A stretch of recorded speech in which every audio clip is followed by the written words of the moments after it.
naman natin mga bossing ang ating sticker. Woohoo! Ang pogi! Woohoo! Let's go! So, for today's video mga boss, ay dadalhin natin ang motor natin sa kay Paki Works para ipakabit ang stickers. At syempre, nagpasama tayo kay Roldan Works. Thank you, boss. Dito nga mga boss, pag ikabit na yung stickers, ay lalabas talaga ang tunay na itsura ng RS125 natin. Kinating muna dito ni Roldan Works ang stickers natin mga boss para ikabit na ni Paki Works. Sabon at blower lang ang bao ni Paki Works para ikabit mga boss. Habang nanonood ako dito mga boss na ikabit ni Paki Works ang sticker natin, medyo na-excited na ako. Kasi alam ko dito sa stickers na to ay lalabas talaga ang tunay na tindig ng motor natin. Ngayon nakita nyo na ang stickers ko mga boss, yellow at saka pula. Alam nyo naman ang combination ko. Yellow at pula soon, rim set soon. Dinadahan-dahan nga pagkabit ni Paki Works ang stickers natin. Syempre pag hindi yan maganda, alam nyo naman sinong nagkabit eh. Kita nyo? Pero sabi ko naman sa kanya mga boss na okay lang. Palitan ko lang din naman ng bagong stickers yan at magpaparipint ako ulit. Kahit sa left side pa lang ang tapos mga boss, ang ganda na.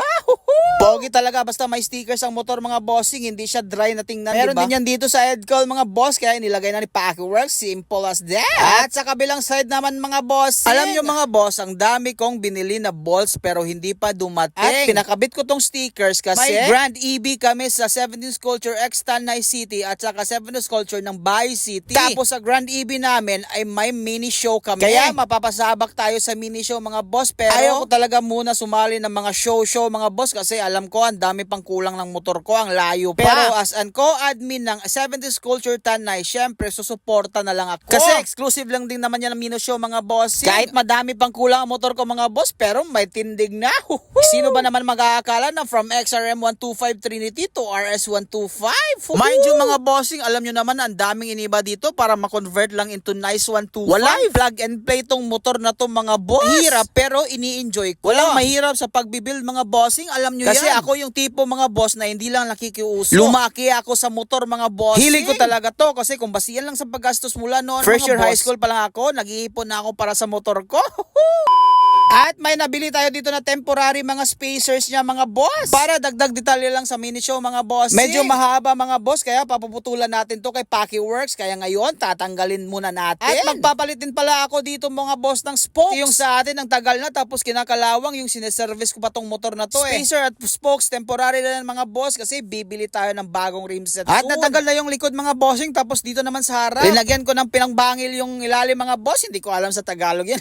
Papaalay natin to mga boss para lang maging malinis yung spokes niya. Pero magpapalitin ako ng rim set mga boss. Alam nyo naman kulay pula. Pero abang-abang lang kung ano na rims mga bossing. At tatanggal na nga dito mga bossing kaya dadalhin muna natin to sa shop. Patanggal yung sprocket, yung display. Tapos ipapaalay na. Dami pa talagang kulang na motor natin mga boss. Pero ngayon natutuwa na talaga ako sa itsura niya. At dito nga mga boss ay tinanggal muna ni Joban Works yung gulong natin para ipapaalay na. Kulang lang naman sa linis yung spokes natin mga boss. Pero nakakapagod isa-isahin kaya dito ipalain ko na yun. At dito mga boss ay sinukat na ni Paki Works yung mga spacers natin para ikakating na niya tapos ikakabit na ulit. At natapos na nga mga bossing, nakating na yung mga spacers natin. Pagdagdag detalye lang mga bossing pero temporary lang yan.